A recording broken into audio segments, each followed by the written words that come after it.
Um bom dia na paz de Jesus. Eu continuo me chamando Armando.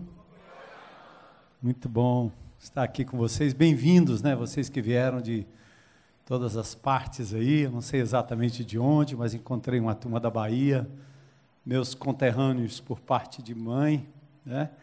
Então, muito feliz em ter vocês aqui. Certamente, logo mais a gente vai ter um momento mais descontraído para a gente reconhecer todo mundo. E, como todo ano, eu sou incumbido, assim, pelo pessoal de dar o mote, né? O pontapé inicial.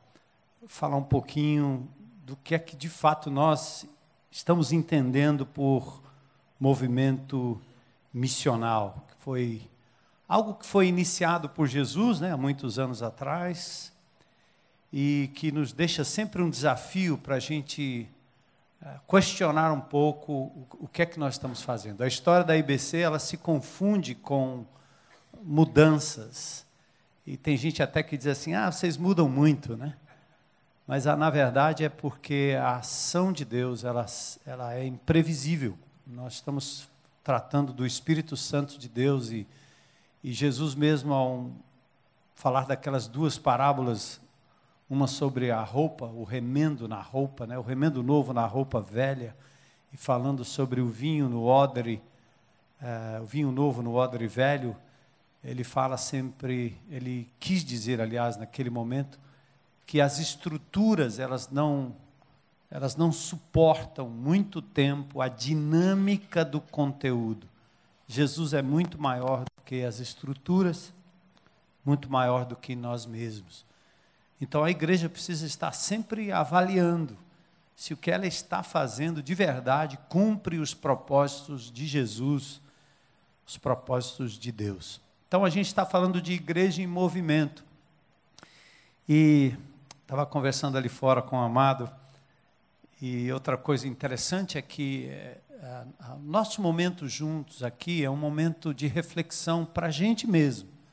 A gente não tem nada pronto, nós não temos um pacote para vender, nós não temos um produto. Eu acho que alguns gostam de fazer isso, né? Transformam qualquer novo momento num produto a ser vendido. E a gente não tem essa pegada. E talvez eu tenha que abrir isso aqui dizendo para vocês que nós estamos vivendo momentos bastante difíceis, né? Momentos de profunda reflexão, nós mesmos. Eu acho que essa semana eu tive uma reunião logo cedo, né, com os pastores, na segunda-feira, né, Alcimor e Ana, né, em que toda segunda a gente se reúne, tomar um cafezinho ali, depois do almoço, num cantinho, e a gente começa a conversar. E nós, depois da gente levantar alguns questionamentos, nós chegamos à conclusão, rapaz, a gente está meio confuso, né, assim, a gente está, como é mesmo, né, para onde é mesmo, qual é o não para onde é, mas como será, né? Se estamos apontando para aquela direção e estamos indo em frente, como será? Então, a gente não tem ainda muitas fórmulas prontas, elas estão em formação. Essa igreja em movimento, ela nos deixa, por vezes, confusos, até chocados. E quando eu abro o livro de Atos, no momento, no ápice da descida do Espírito Santo, depois da promessa feita por Jesus, sua crucificação, ressurreição e ascensão, no momento que o Espírito de Deus assume o controle daquele povo reunido ali, o que acontece? Perplexidade. Ninguém está entendendo direito o que é que estava entendendo direito o que é que estava acontecendo. A primeira pergunta era assim, peraí, esses caras não são galileus? Galileus são iletrados, são ignorantes, são raça misturada. Eles não são autênticos judeus. Não são todos esses galileus. Como é que esses caras estão falando? Iletrados, ignorantes, pescadores, não doutos, não sábios, tampouco reconhecidos pela elite dos fariseus, saduceus, das escolas rabínicas da época. Como é que esses caras estão falando E o mais extraordinário é que nós estamos ouvindo falar, cada um na nossa própria língua materna, confusos. Depois a outra coisa é, esses caras estão bêbados. Estão bêbados. Isso é coisa de bêbado, isso é coisa de doido, está confuso. Então, quando eu leio o Novo Testamento, eu percebo que os movimentos de Deus, às vezes, e por vezes, nos deixam assim, confusos. E é bom, né? É bom. A gente vai correr para o Senhor e para a dependência dEle. Então, a minha oração é que nesses dias, você não precisa sair daqui confuso, né? Mas que você seja mexido nas suas estruturas mentais, né? Nas suas estruturas emocionais, no seu coração, e principalmente na sua forma de viver igreja, forma de ser um discípulo de Jesus, principalmente na forma. Nosso compromisso é com Ele, isso não muda. O que é inabalável é o fundamento que está posto. 1 Coríntios 3:11, o apóstolo Paulo fala sobre isso. Ninguém pode colocar qualquer outro fundamento além do que está posto. Esta é a única e absoluta certeza que nós temos. O resto, nós precisamos estar sempre questionando e nos permitindo sermos mudados por esse Deus maravilhoso que trabalha na história. Então, essa é a minha oração, que todos nós sejamos mexidos, né, de uma forma ou de outra, pela palavra de Deus que vai ser lida, exposta, pelas experiências aqui contadas por homens e mulheres de Deus, pelo papo do corredor, enfim, que isso aconteça para a honra e glória de Jesus, em nome dele que nós oramos. Amém? Bom, movimento, né? Movimento é uma coisa presente em tudo no universo. Até o início do século XX, se compreendia pela cosmologia que o universo era estático, parado. Era um quadro, colocado numa moldura. Até que o astrônomo Edwin Hubble, aquele que deu o nome ao telescópio que está aí no espaço, em 1923 ele descobriu que as condições de afastamento das galáxias, as galáxias se afastando, e o consequente universo em expansão, em movimento, foi então a grande novidade, a grande descoberta. Ele foi para essa teoria pela sua observação e observou certo. O universo está em movimento. Os corpos em si, os planetas, não estão aumentando de tamanho, mas eles estão se movimentando e se distanciando uns dos outros com o passar do tempo. A melhor ilustração é como se você pegasse uma bexiga, né, essas bolas assim de aniversário, e pintasse bolinhas nela. E aí você assopra. À medida que você assopra, as bolinhas continuam bolinhas, mas elas vão se distanciando umas das outras. Assim está o nosso universo em constante movimento. Bom, eu não quero dar crédito aqui à teoria do Big Bang, porque nós entendemos que o nosso universo, o universo em que vivemos, ele obedece a um desenho inteligente, que é chamado de Design Intelligent.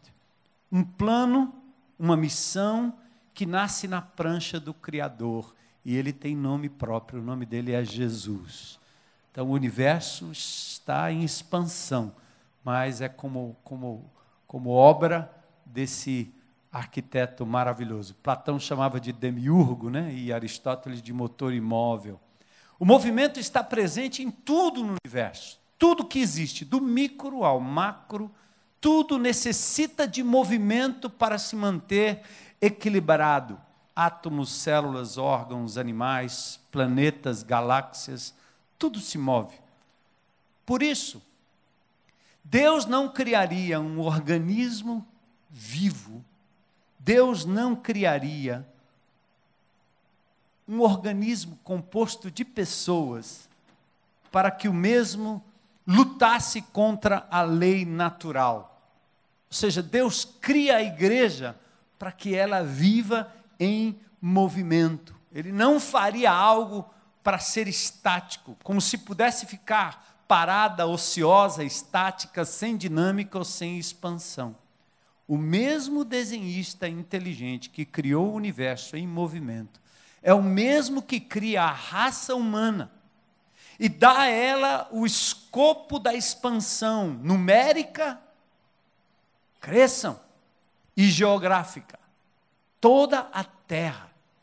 Esse mesmo Deus, essa mesma inteligência divina, não somente cria, permite a queda e espalha a primeira tentativa de reunião sobre um prédio na Torre de Babel ou na Igreja Batista Babel.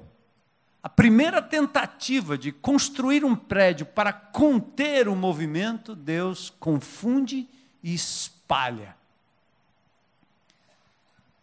E propôs restaurar todas as coisas numa clara missão: abençoar todas as famílias da terra.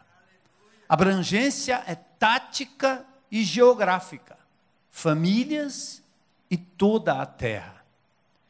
É lindo ver, lá em Gênesis, já no 2º versículo, o Espírito Santo se movendo sobre a terra, dando vida à coisa criada, como que dando a vida como uma galinha dá a um ovo, né? Chocando de forma poderosa toda a natureza recém-criada. Era a terra sem forma e vazia, trevas cobriam a face do abismo e o Espírito de Deus se movia. É muito lindo isso.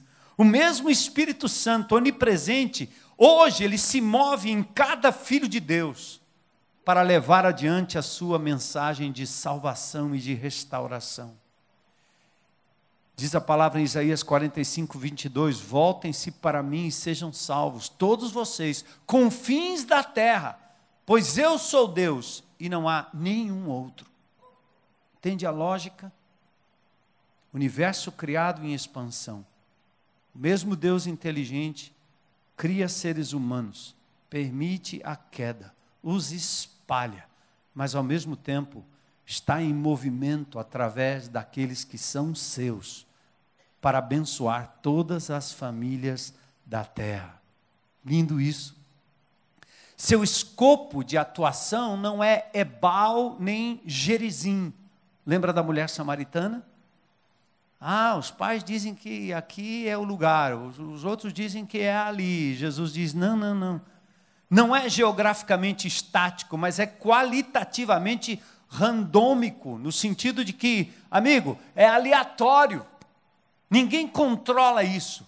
Não pode ser confinado, lacrado, estudado e nem sempre vai ser compreendido pela lógica mental, institucional ou pastoral. Ridículo. Nós vamos nos cansando com o exercício de tentar contabilizar o que Deus faz. Quantas pessoas, quantos grupos, quantas conversões, quantos lugares, quanta gente. Que doideira! Nós vamos nos cansando. A gente logo é chacoalhado pelo Espírito de Deus por alguma situação, mas logo a gente volta novamente ao escritório, ao controle, à database, ao computador, para tentar controlar aquilo que é incontrolável, porque é obra do Espírito Santo de Deus. O vento sopra aonde quer. Você ouve a sua voz, não sabe de onde vem, nem para onde vai. E os verdadeiros adoradores não adoram nem ali, nem acolá. É em espírito e em verdade, por onde quer que possam ir. O único problema nosso não é entender isso, compreender isso, articular isso. Nosso problema é mudar as nossas estruturas em função disso. É viver pastoreio de ovelhas, igreja local, instituição, estatuto, classes, prédios, liturgia, em função disso. Estão comigo aí? Olha, a dinâmica desse movimento começa a partir da criação. Ele começa com a família, pronto. Eu me lembro antigamente um missionário me ligando e dizendo, olha, eu estou aqui no interior, construí uma igreja e estou tendo problemas aqui. Qual é o problema? Ninguém entra na igreja. Eu disse, então você não construiu uma igreja, você construiu um prédio. Você construiu uma igreja e está querendo que as pessoas entrem na igreja. Igrejas são pessoas, não é um prédio. Você não construiu nada, você construiu um prédio. Você não construiu uma igreja. Olha o conceito. Deus, quando Ele vai construir alguma coisa, Ele começa com gente. Onde elas estão? No Éden, Adão e Eva. Ele os abençoa, Gênesis 1, 28, e diz, sejam férteis, deem frutos, multipliquem-se, encham, subjuguem a terra. Olha o escopo. Depois Noé e sua família. Mas vocês, sejam férteis, multipliquem-se, espalhem-se pela terra, proliferem nela. Esse é o Deus que criou o universo em expansão, falando com o seu povo, dizendo, vão. E Abraão? O Senhor diz a Abraão, sai da tua terra, se desinstala, amigo. Sai do meio dos seus parentes, da sua casa ou da casa de seu pai, vai para a terra que eu lhe mostrarei, vá como família, eu vou fazer de você um grande povo, tornarei famoso o seu nome, você será uma bênção, abençoarei os que te abençoarem, e assim por diante, por meio de você, Abraão, todos os povos da terra serão abençoados. Olha aí, o movimento. E Moisés, chamado lá no deserto, recebe a incumbência de sair do seu lugar de segurança para ir ao Egito, invadir o território inimigo. Vai, pois agora eu o envio ao faraó para tirar do Egito o meu povo, os israelitas. Deus escolhe uma nação, a partir daí, você vai vendo o desenho histórico, e Ele estabelece um movimento.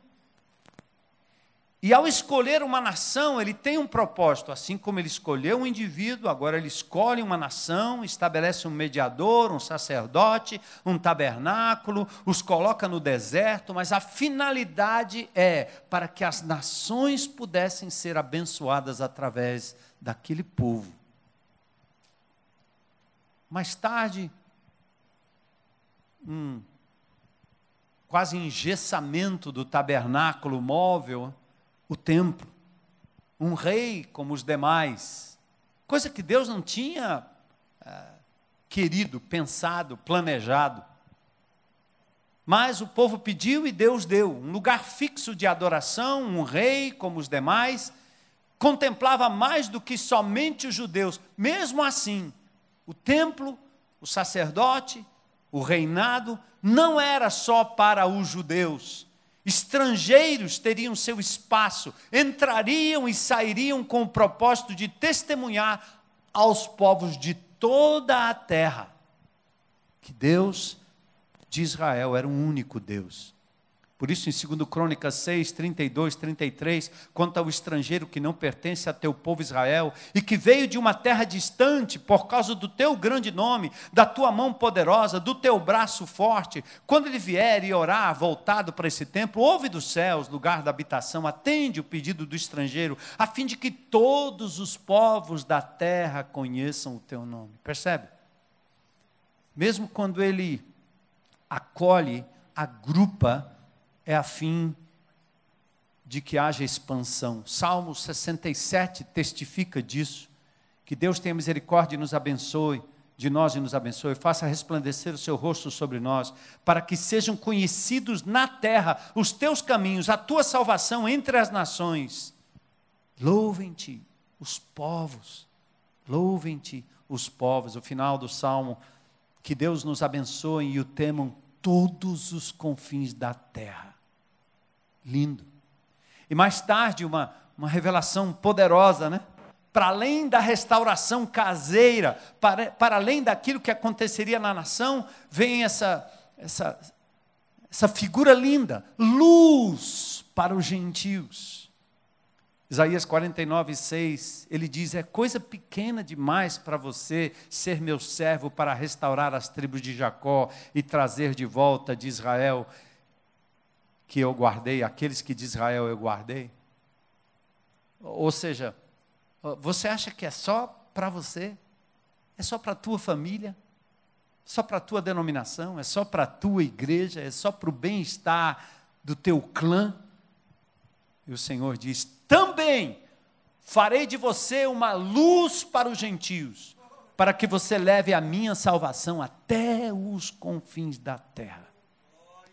Eu, o Senhor, chamei em retidão, segurei firme sua mão, o guardarei, farei de você um mediador para o povo, uma luz para os gentios. E quando você vê o Velho Testamento passando para o Novo Testamento, dentre as coisas que descontinuaram, porque Deus não mais lida com a nação, mas no Novo Testamento nós mudamos da lei para a graça, de uma nação para um corpo vivo chamado igreja. Dentre as coisas que descontinuaram na nova aliança e as que continuaram, temos essa clara expressão que bem representa a continuidade do movimento missional. O universo em expansão, a raça humana em expansão, um projeto de restauração e expansão para atingir os confins da terra. E agora nós temos a continuidade desse movimento missional revelado de Gênesis a Apocalipse, Israel, o Messias e nós. Luz para os gentios, pagãos não alcançados, para os excluídos. O Messias, quando vem ao mundo, quando encarna, ele seria luz para os gentios, Lucas 2:32, luz para a revelação aos gentios e para a glória de Israel, teu povo. Atos 26:23, o Cristo haveria de sofrer, sendo o primeiro a ressuscitar dentre os mortos. Ele proclamaria luz para o seu próprio povo e para os gentios. E aí a igreja assume esse papel. Porque nós temos que entender, Jesus está à direita do Pai em majestade. Você é a boca do Senhor, o braço do Senhor, as mãos do Senhor aqui na terra. Não diga a ninguém que Jesus pode fazer algo por ele que você não seja capaz de fazer. Acolher, amar, olhar no olho, perceber, cuidar, como o samaritano, que fez com aquele pobre à beira do caminho. Ele não apontou para o indivíduo dizendo uma frase de efeito que fica na nossa boca, né? A gente fala, Jesus te abençoe, o Senhor te guarde, o Senhor te protege, você vai falando. Mas enquanto você se exime da responsabilidade de ser o hospedeiro, de ser o guarda, de ser o escudo, de ser a proteção, de ser o amigo, de ser o irmão, de tocar, de ser a cura. Como o Danielzinho aqui o fez muito bem na sua canção, né? A cura para a alma vive em mim. Não está lá no prédio, não está no programa, não está na reunião, está em mim, em mim. Então a igreja encarna como corpo vivo de Cristo, que é chamado nas epístolas, encarna essa capacidade de ser luz. Pois assim o Senhor nos ordenou, eu fiz de você luz para os gentios, para que você leve a salvação até os confins da terra. O apóstolo Paulo falando ali no livro de Atos, na consumação de todas as coisas, quando tudo terminar, as nações andarão em sua luz. Que coisa linda, né? Eu tenho um problema aqui agora, e eu preciso tentar clarear isso. Porque logo que a gente começa a falar sobre nações, confins da terra, luz para os gentios, a gente pensa em quem? Missionário. O que é um missionário? E aí me perdoem os irmãos mais tradicionais, nenhuma ofensa, é só para cutucar a sua cabeça, certo? O que é um missionário? É alguém que vai enquanto eu fico. É alguém que eu pago para fazer o que eu deveria fazer. Eu faço um jogo emocional para enviar o missionário para os desgraçados em algum lugar do planeta, quando eu passo por cima dos desgraçados que estão na minha calçada, na minha rua, no meu bairro. É só isso. Eu dou dinheiro para missões, eu pego uma parte do meu orçamento e envio o missionário para Afeganistão. E eu estou no meio de 3 facções militantes que matam mais do que os rebeldes no Afeganistão. E você canta glória e aleluia dentro do templo, se protege com grades e muros e envia o missionário lá para fora. Ele não tem culpa. Mas o nosso cristianismo, nossa religiosidade, a nossa forma de viver igreja e denominação é responsável por esses mitos. E aí, quando eu começo a falar aqui, não vai demorar muito, você vai dizer, nós estamos enviando os missionários. Mas é Jerusalém, Judeia, Samaria e até os confins da terra. Nada que será feito lá tem que deixar de ser feito aqui. Por isso que quando eu fui abordado ao longo do meu ministério por alguns irmãos e irmãs que queriam ir para o seminário, para um lugar, ou queriam lá para o Havaí, para fazer a Escola das Nações, não sei de onde, eu olhava assim para o cara e disse assim, meu amigo, é melhor você me dizer que quer surfar no Havaí. Porque eu vou dar um jeito de você ir lá, com o maior prazer do mundo. Mas deixa dessa história de que você vai... Não, meu irmão. Um indivíduo que não tem compaixão de ninguém ao seu redor, vai no Havaí ter compaixão de havaiano. Aquela moça que diz, eu vou para o Rio Grande do Sul, para uma escola missionária. Minha irmã, você está precisando de um missionáriozinho para você, né? Arrumar um marido bom. Amém, glória a Deus. Diga isso com sinceridade, que eu lhe envio. Por que não? Hã?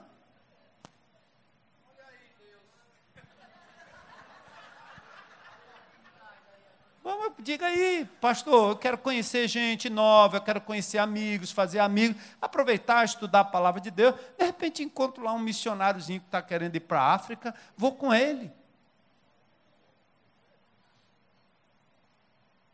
Isso aqui não é nenhum descarte ao movimento missionário. Mas eu estou falando do movimento missional que começa a partir daqui, que deve ir aos confins da terra. Se alguém se levantar sinceramente, que esteja vivenciando aqui e queira fazer lá, nós podemos apoiar, podemos orar, podemos enviar, podemos fazer qualquer coisa, isso nada de errado. Mas quando nós criamos essas castas de estudantes da Bíblia, que a gente chama de seminarista, de mediadores, que a gente chama de pastor, e vai dando o nome de bispo, apóstolo e etc., são os indivíduos que fazem o que o povo é incapaz de fazer, porque nós tiramos a capacidade do povo, nós sonegamos, porque é uma forma de manipular, é uma forma de manter as pessoas onde elas estão, paralisadas. É por isso que o Brasil é pródigo nisso, e a religião faz isso. É por isso que Marx dizia que a religião é ópio do povo, nesse sentido é ópio mesmo. Porque sustenta uma estrutura, sustenta uma casta pastoral, dá um mau costume para o povo, que espera que você esteja lá, que o pastor esteja lá todo tempo. Ele não é capaz de orar por ninguém, não é capaz de levar uma palavra de libertação, não é capaz de levar alguém a Cristo. Ilustro mais facilmente. Eu faço apelo normalmente lá na IBC. Há uns domingos atrás... Eu não fiz apelo domingo de manhã. Eu já sei, é rápido. Os irmãos logo vão mandar um e-mail, me ligar. Pastor, o senhor não fez apelo. O que é que houve?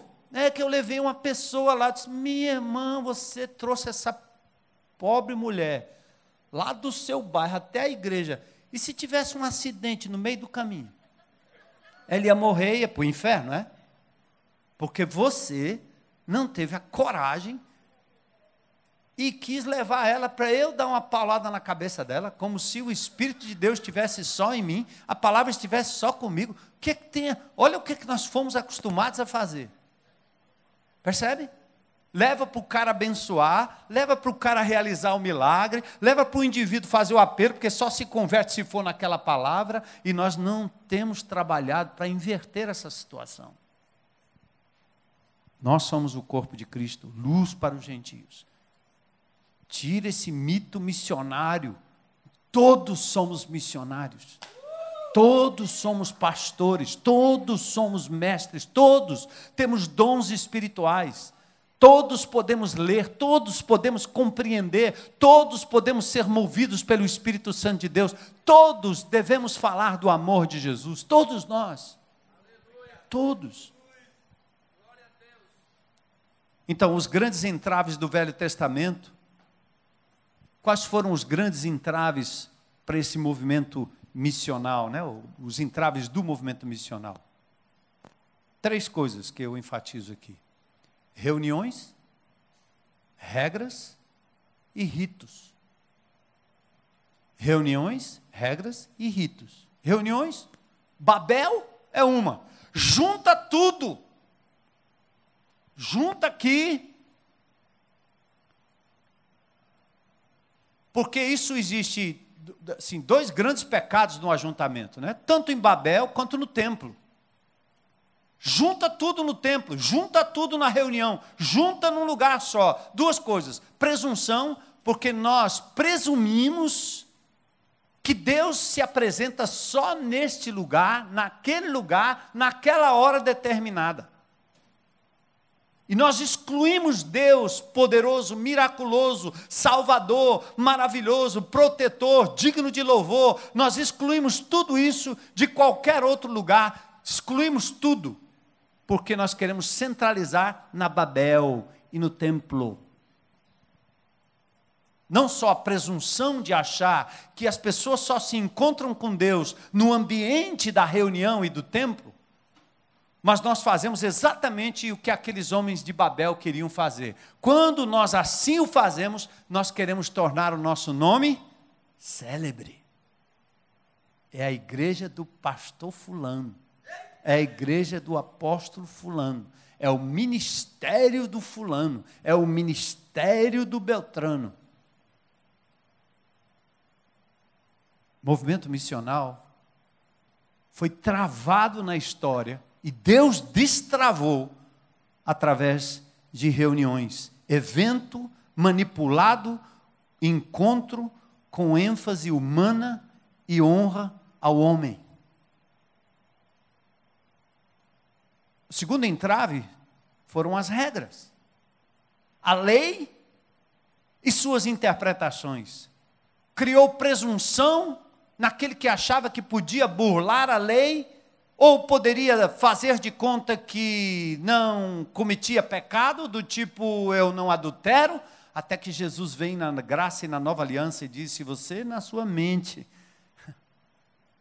insinuar e pensar, você já adulterou, amigo. Eu não mato.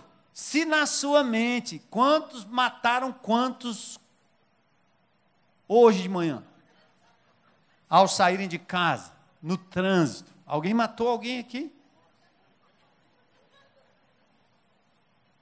Jesus aprofunda exatamente para nos livrar do que a lei é capaz. A lei é boa, mas a gente é que não presta. Então nós criamos leis e regras na igreja, a fim de que as pessoas que as obedecem e aparentemente são boas como aquele jovem rico, elas são as espirituais, né? Presunção e orgulho na obediência que presume contrapartida de Deus, estudo elaborativo das implicações, instrumento para não ir além, e geralmente sem misericórdia, como o filho próximo, condenado pela sua obediência. A parábola do filho pródigo nos ensina que o filho próximo, obediente, ele foi condenado pela sua obediência. Obediência às regras pode nos levar à condenação. Quando nós fazemos da regra o fim. Quando as regras servem para a nossa autojustiça. O desgraçado que voltou depois de ter se quebrado e se arrebentado, de ter quebrado todas as regras, quando ele voltou para casa em arrependimento, ele foi o herdeiro da vida. Para ele houve festa. Para o presunçoso, não. Quer um exemplo prático? Mamães e papais, cujos filhos na adolescência, nesse mundo louco, começam a tomar rumos diferentes daquilo que você planejou a vida toda. Homossexualismo, drogas, não quer mais ir para a igreja, não quer nada com a fé. A primeira coisa que você faz é, eu não acredito, eu fiz de tudo. Não é não? Você diz, eu fiz de tudo. Por que é que o resultado não foi de acordo com o que eu fiz? Isto é, cumprir lei e ser presunçoso ou presunçosa. Você não cria filhos para dar resultado. Você cria filhos e faz o que faz para a glória de Deus. O resultado é com Ele, porque senão vira presunção e autojustiça.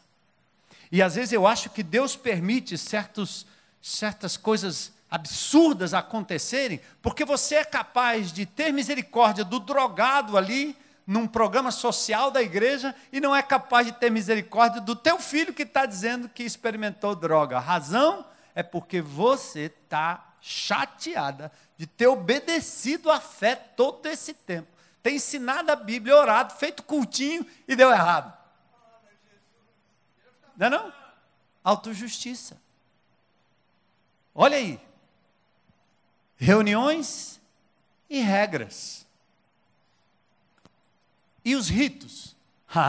Circuncida, sábado, purificação, de novo, presunção e orgulho, mata o movimento missional.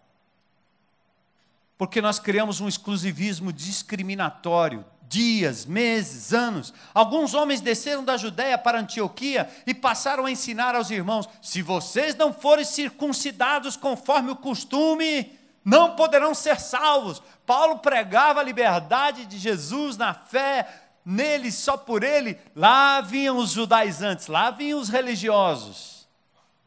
Deus só opera se você fizer muito jejum, muita oração, um culto do poder, no dia tal, a novena, a centena, a dezena. É isso aí. E nós pastores ficamos procurando meios de atrair o povo. Né? É o terço, é o quarto, é a novena, é os 5 dias, é os 10 dias, é os 40 dias. Não é não? A gente tem que inventar um negócio que é para o povo ver se encaixa, se vai no negócio. Vamos! Os judaizantes faziam exatamente assim. Os seus discípulos estão transgredindo a tradição. Por quê? Seus discípulos não lavam a mão antes de comer. Isso era eles falando com Jesus, certo? Teus discípulos não estão andando de acordo com a tradição. Regras. Eram apenas prescrições que tratavam de comida e bebida e de várias cerimônias de purificação com água. Essas ordenanças exteriores foram impostas até o tempo da nova ordem e da nova aliança, dizia Hebreus 9:10. Qual foi o maior anti-exemplo desse movimento anti-missional? Jonas. Vai pregar. Vou não. Eu vou para outro canto. Por quê? Porque eles são meus inimigos. Eu quero é que eles sejam presos na Lava Jato. Se Deus disser, vai lá, prega para eles. Não. Só depois que for preso. condenado, preso. Aí eu vou lá fazer uma boa obra. Jonas era assim, manda, vai pregar. Não, os caras são meus inimigos. E tem mais, eu sei que se eu falar e eles se arrependerem, o Senhor vai perdoar eles. Eu não perdoo, como é que o Senhor vai perdoar?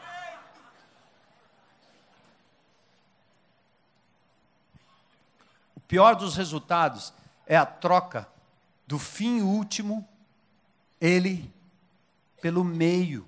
Aquilo que deveria nos conduzir ao Deus pessoal, íntimo e onipresente, homens e mulheres andando com Deus o tempo todo, acabou nos distanciando dele, na medida que trocamos relacionamento pessoal por práticas religiosas centradas nos ritos, regras e reuniões. Trocamos o encontro pelo evento. Triste descrição da debandada que se vê, por exemplo, no livro de Ezequiel, quando a glória de Deus vai saindo do templo para fora da cidade. O que permaneceu? As estruturas, os ritos, as reuniões, mas o Espírito de Deus estava longe, porque Ele é um Espírito em movimento. Aí na plenitude dos tempos vem o nosso Senhor, o próprio Deus em movimento, aí de lá para cá. Olha onde Ele veio, olha onde Ele pisou. Marcos diz que Ele andava de um lado para o outro, imediatamente, daqui para acolá, logo, do deserto até o Calvário, um intenso movimento. Jesus andava entre vilas, ruas, casas, famílias, pessoas, algumas vezes em reuniões formais, cujos ambientes eram sempre hostis, céticos. Porque Jesus não se enquadrava aquele ambiente religioso. Aquela liderança das reuniões que ele frequentou, tanto em sinagogas quanto no templo, foram estes mesmos que fizeram oposição sistemática ao Senhor Jesus Cristo e, por fim, endossaram a sua crucificação. Por isso ele estava todo o tempo em movimento. Lindo isso. Olha, Atos 10, 37 e 38. Olha que lindo isso. Eu quero ser assim. Sabe o que aconteceu em toda a Judéia? Começando na Galiléia, olha aí, depois do batismo que João pregou, sabe? Como Deus ungiu a Jesus de Nazaré com o Espírito Santo e poder, o mesmo que está em você, o mesmo que está em mim, o mesmo que está em cada ovelhinha do nosso rebanho. Um dia de convertido, um dia batizado com o Espírito Santo de Deus, cheio do Espírito Santo de Deus, habitado pelo Espírito Santo de Deus, com todo o potencial para ser conduzido pelo Espírito Santo de Deus, levando o próprio autor das Escrituras consigo. Sabe o que aconteceu? Começando na Galiléia, depois do batismo que João pregou, como Deus ungiu a Jesus de Nazaré com o Espírito Santo e poder, atentem para essa frase, como ele o quê? Andou por toda parte. Fazendo o quê? Fazendo bem. Curando todos os... Por que ele fez isso? Porque Deus estava com ele. Gente, movimento missional nada mais é do que isso. Nós precisamos inverter, nos especializar no que acontece fora do templo. Nós temos que nos especializar no que acontece lá fora. Nós estamos hoje, assim, imbuídos da responsabilidade de tirarmos o foco do que acontece no grande ajuntamento, para colocar foco nas pessoas, onde elas estão. Dando a elas o que é a palavra pós-moderna, empoderamento, para elas compreenderem o potencial que elas têm em mãos. A graça, o poder do Espírito. Jesus andava assim por todo canto, tocando as pessoas. Jesus em movimento. Sua ligação com o Espírito leva a definir a realidade da unção divina. Lembra de Isaías 61? O texto batido, acho que todo EPL a gente toca no tal do Isaías 61. Por quê? Porque é profético, porque foi cumprido em Jesus e porque está se cumprindo em nós. O Espírito do Senhor está sobre cada bebezinho na fé da sua congregação. E neles, a unção do Espírito para levar boas notícias, para enviar, para cuidar os que estão de coração quebrantado, para anunciar liberdade aos cativos, libertação das trevas aos prisioneiros. Gente, olha o campo aqui. Isso não é a África, isso é Fortaleza. Isso é a tua cidade, isso é São Luís, isso é Rio de Janeiro, é a Baixada, é lá, né, pastor Isaías? Como é que chama lá o bairro, lá o local? Belfort Roxo. Com a licença da palavra, né? Isso é o Collor de Mello. A unção, ela é específica e ela vem para te capacitar para alcançar pessoas. Essa é a igreja em movimento. Proclamar o ano da bondade do Senhor, consolar os que andam tristes, dar a todos os que choram uma coroa ao invés de cinzas. Agora lá no finalzinho, olha que coisa maravilhosa. Estas pessoas, movidas pelo Espírito Santo de Deus, não tem nada a ver com reunião, não tem nada a ver com regra, não tem nada a ver com rito. Sabe? É andar, tocar gente, falar com gente, trombar em gente, ser movido pelo Espírito Santo de Deus para lidar com gente.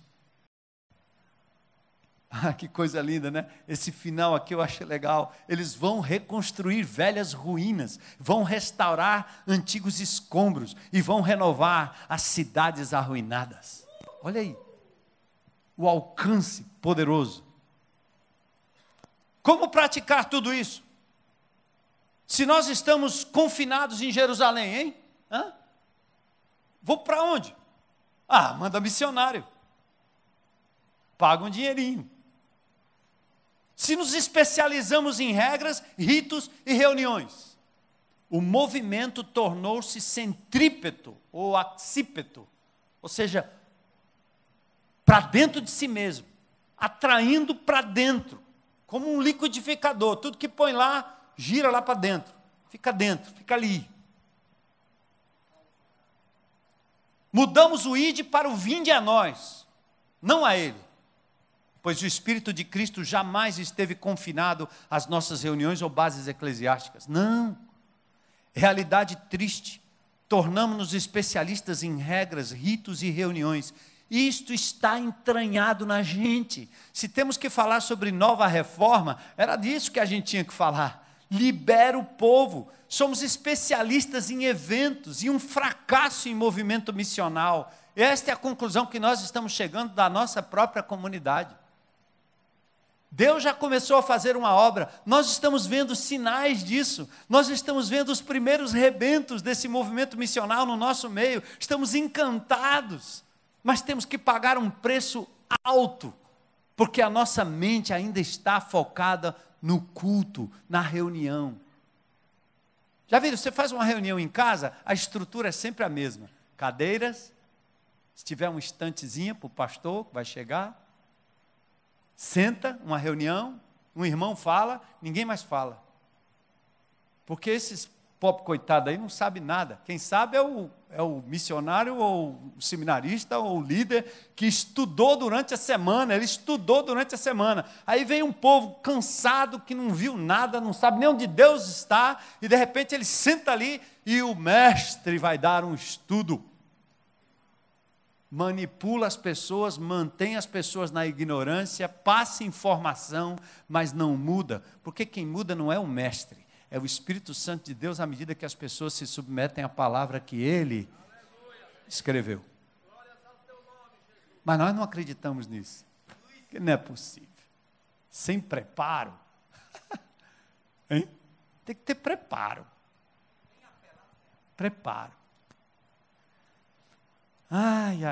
especialistas em eventos, e um fracasso em movimento missional, relacional e, acima de tudo, pessoal. Ainda promovemos eventos ao invés de estimular o encontro. Jesus em movimento, nosso mestre, nosso Senhor, nosso exemplo. E há exemplos, N exemplos na Bíblia. Eu vou fechar aqui com aquilo que o Senhor Jesus Cristo fez logo em seguida ao seu batismo. Saindo de Nazaré, foi viver em Cafarnaum, que ficava junto ao mar, na região de Zebulon e Naftali, para cumprir o que fora dito pelo profeta Isaías: terra de Zebulon, terra de Naftali, caminho do mar, além do Jordão, Galiléia dos gentios. O povo que vivia nas trevas viu uma grande luz.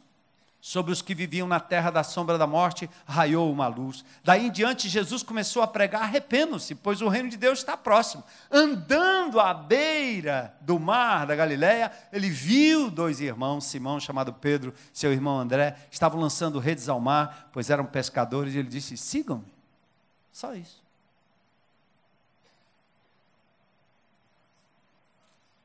Sigam-me. Ele não disse assim: ó, eu tenho um livro para você, segue esse livro. Tem esse livro, segue esse livro. Tem esse aqui, segue esse livro. Ou tem um folhetim aqui, reunião domingo à noite, lá na igreja batista de Cafarnaum, tá certo? Domingo à noite, vai vir um missionário, um apóstolo abençoado. Disse: não, sigam-me, vem comigo. Você vai aprender à medida que você anda comigo, à medida que você se relaciona comigo. Vem comigo, vem comigo. Olha como ele chamava as pessoas. Ele não mandava ir lá para o templo em Jerusalém. Ele não mandava ir para a sinagoga. Em nenhum momento ele fez isso. Sigam-me. Lembra? Jesus, ao invés de regras, ritos e reuniões, disse simplesmente: sigam-me. Sem nenhuma condição prévia. Jesus chamou ricos, pobres, letrados, analfabetos, sãos, doentes, ou seja, qualquer ser humano, não importando a sua condição social, moral, religiosa ou cultural. Mateus conta a sua própria história, como Jesus o convidou. Ele passou ali, viu um homem chamado Mateus sentado na coletoria, era um cobrador de impostos, e disse: siga-me. Simplesmente, porém revelador. Mateus fazia parte de uma classe de judeus que, por trabalhar para o Império Romano, era rejeitado, até pelos seus companheiros de trabalho. Jesus disse: siga-me. Tal convite não significou em nenhum momento, atentem aí, a aprovação de Jesus à atitude de Mateus. Mas isso não importava. O que ele queria naquele momento é que ele, Mateus, o seguisse. E pronto. Jesus, Deus que se fez gente, sentia-se confortável no meio de gente com suas limitações e defeitos. Sem qualquer demanda ou condição, pecadores foram convidados a seguir, andar com Jesus. Relacionamento seria a liga da transformação, o canal da verdade, o veículo da graça, mas nós estamos longe de relacionamentos. Nós queremos sentar lado a lado, um atrás do outro, olhando para a nuca, encostando quando no máximo o ombro, como castanhas duras dentro de um vidro, como coco em cima de um caminhão. Cada um toca o outro, mas é só. Fala o nome, domingo à noite, se o cara do louvor estimular, você olha para o irmão do lado, dá um abraço, um sorriso, como vai, visitante, como vai. Porque relacionamento tem um preço. É preciso andar junto, estar junto. Foi assim que Jesus fez. Sem qualquer demanda, os pecadores foram convidados a segui-lo. É disso que estamos falando. Igreja em movimento, cumprindo a missão, sendo relacional. Não basta crer no que é certo, tampouco comportar-se da forma correta. Por isso faziam os fariseus, que se tornaram juízes dos outros. É preciso crer e viver na medida que seguimos e somos seguidos, formando relacionamentos para além das regras, dos ritos e das reuniões. Nós gostamos de regras. Elas nos dão sensação de segurança. Nós gostamos de ritos. Nos faz compreender melhor a presença do Eterno. Ou reuniões. O resultado é que nos transformamos em autojustificados, cumpro regras e ritos e reuniões, por isso mereço tratamento especial. Inventamos ainda mais regras, ritos e reuniões para manter pessoas fidelizadas ao nosso modus operandi. Vamos nos afastando do principal, relacionamento com Deus, uns com os outros e com os perdidos. Estamos chegando no final aqui. Seguir Jesus é, acima de tudo, estar diante de Deus todo o tempo, em todo lugar, todo o tempo. Assim, segui-lo é estar no momento missional. E na medida que nos movemos, vamos experimentando os desdobramentos da presença dele em nós e conosco. Deus está em nossa intimidade. Ele está na palavra, na natureza, na circunstância, na vida das pessoas e nos relacionamentos fora da reunião. Só depois de percebermos e vivenciarmos esta presença em tudo e em todas as circunstâncias do cotidiano é que nos encontramos para aí sim partilhar, celebrar, sermos ministrados pelo Espírito Santo através dos vários dons, nos pequenos ajuntamentos e na adoração comum e envisionadora da grande congregação. Falando novamente ao povo, Jesus disse: eu sou a luz do mundo, quem me segue não andará em trevas. E assim,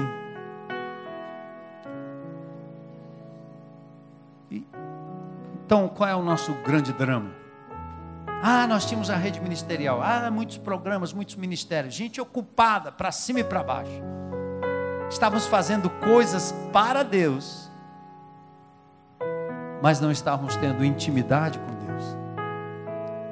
O primeiro passo que nós fizemos, na verdade, grande esforço alguns anos atrás, e estamos lutando com isso ainda, é dizendo para cada irmão em Cristo Jesus: você tem o Espírito de Deus. Esse é o único livro que pode ser lido junto com o autor. É o único livro que você lê junto com o autor. Aí você fazia assim: vamos ler a Bíblia o ano todo. Aí numa congregação de 100, 40 começam, e no final do ano só 2 ou 3. E o ano que vem de novo. Nós temos que inverter isso, porque isso aqui é a vida. Isso aqui não é um livro para ser estudado. Isso aqui é uma biografia de Deus, é uma fala de Deus, é um WhatsApp divino. Nós estamos falando isso e repetindo na congregação. Até eu morrer eu vou repetir isso aqui. Então nós estamos estimulando cada crente em Cristo Jesus, todo dia, como eu fiz hoje. Abri minha Bíblia para um encontro com meu Deus. Ele falou comigo hoje de manhã. Pensou? Aí se eu publicar no WhatsApp ou no Facebook, a turma diz assim: ai, que legal que isso aí serviu para a minha vida. Sim, e o que é que Deus falou com você hoje de manhã? Se eu escrever um livro de devocionais, você vai ler o que Deus falou comigo nos meus devocionais. Não! Escreva o seu. E se você não escrever, não importa. Deus falou com você hoje de manhã. E aí nós inventamos uma ferramenta chamada Mapa e fazemos 2 perguntinhas bem simples. A primeira é: o que Deus está me dizendo à medida que eu leio o Velho Testamento, o Novo Testamento, os números de crônicas, né? Aquelas coisas complicadas. O que é que Deus está me dizendo aqui? Que Ele é justo, que Ele é fiel, que Ele é santo, que Ele é severo, que Ele se ira, que Ele não gosta de pecado, que Ele me ama, que Ele vai estar comigo. Deus, o que é que Deus fala comigo? O que é que Deus tem a me dizer? O que é que Deus está me dizendo? E a segunda coisa, quando eu leio a palavra aqui, é diga: o que eu vou fazer a respeito disso que Deus me disse? Eu vou amar mais, obedecer mais, temer mais? Ou então eu vou dizer assim: eu não sei nem o que eu vou fazer não, mas foi legal, o Senhor me falou. Vocês têm noção do que significa uma congregação que diariamente se encontra com Deus e se alimenta desta palavra? Que aciona o WhatsApp logo cedo e o primeiro é o Senhor. Já imaginaram? Aí nós inventamos o grupo de relacionamento. O que é o grupo de relacionamento? É um grupo de pessoas que se relacionam. Não é a reunião. Mas na reunião, o que é que nós fazemos? Nós sentamos e fazemos como a professora disse: senta que lá vem a história. Vou contar uma história? Não vou contar a história. Aí eu me reúno com o meu grupo e você abre a boca e testemunha do que Deus te falou durante a semana. que você vai fazer a respeito? O que você fez? O que você vai fazer? E agora é, irmão. Agora é você. Ei, o que Deus te falou essa semana? Lembra? Fala aí.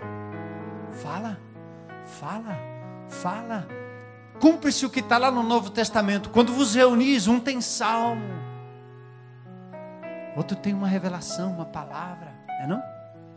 Aí sabe o que acontece? Nesse grupo aqui os dons se manifestam. Alguém que fala com dom de mestre, dom de ensino. Aqui, não lá na classe, não lá no prédio, não lá no diploma. É aqui. Porque o mesmo Espírito de Deus que falou com Spurgeon, com D.L. Moody, com o Dr. Shedd que está na glória, é o mesmo que fala com você, irmã. Hein? Mas se a irmã é pastora, pastriz, não sei. Eu quero saber do desdentado lá, que é recém-convertido, né? Eu contei para vocês, né? Do irmão lá da nossa igreja, o catador de lixo, recém-convertido, que foi na frente e falou das grandezas de Deus, depois disse, e tem essa Bíblia que eu nem sei ler, mas eu cheiro. Esse cara, essa é nova, hein? Se eu cheirar a Bíblia de manhã, eu vou ter a unção desse cara aí. Hein? Eu estou vendo lá no meu GR, a gente se reúne assim, hein? Quem é o professor? Quem é o professor? Espírito Santo. Quem é que prepara o estudo? Ninguém. Todo mundo, porque o Espírito Santo é que deu o estudo. Fica leve. Ser líder é ser facilitador de um momento em que Deus fala através de você, de você, de você, de você, de você, de você, de você, de você. Os bebês na fé estão falando das grandezas de Deus como eu nunca vi. Eu conto a história daquela irmã que abriu o livro de Ruth pela primeira vez no nosso GR e ela trouxe um panorama do livro de Ruth. Eu disse, meu Deus, quem é essa mulher? Parecia uma teóloga. É a primeira vez que ela leu a Bíblia. Ela contou a história de Ruth todinha. E como aquilo tinha mudado a vida dela. Bebezinho na fé. E a gente bebendo. Eu fiz foi chorar. Porque eu disse, eu não acredito. Eu estou vendo. Está acontecendo. O Espírito de Deus está falando através de indoutos. Pessoas que não são sábias aos olhos da igreja. Aos olhos dos seminaristas. Da denominação. Mas elas têm o Espírito Santo de Deus. E esse negócio funciona. Amém? Aí, ó, qual é o outro resultado?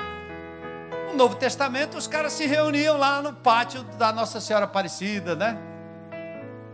É assim, o templo do Novo Testamento é a Nossa Senhora Aparecida, lá no pátio do templo. Lá no Canindé, Padim Cícero, São Francisco, certo? A gente arrumou uma tenda e botou o povo embaixo. Lá na sua igreja tem o seu templo, né, seu auditóriozinho, tá certo? Então a gente se reúne domingo. Só que o que acontece quando a gente se reúne domingo? O povo que chega lá é o povo que teve um encontro pessoal com Deus, que ouviu Deus falar, que fez algo a respeito, que o louvou, que o adorou, que se reuniu durante a semana, que compartilhou. Quando chega no domingo, os caras estão dinamitados, eles estão no poder, eles estão bomba atômica. Você não precisa ficar aqui. Vamos, irmãos, ânimo, fique em pé. Louve, louve. Ore, ore. Faça boa obra. Domingo a gente faz isso, né? Pega o povo completamente vazio, para eles terem um encontro com Deus no domingo. A gente fabrica o negócio para ver se funciona. Se tem uma palavra poderosa lá que... Não precisa. O povo vem no estacionamento, além de encrencar com o centurião, mas já vem louvando, né? Já vem. Aleluia, tem tapioca aí, glória a Deus.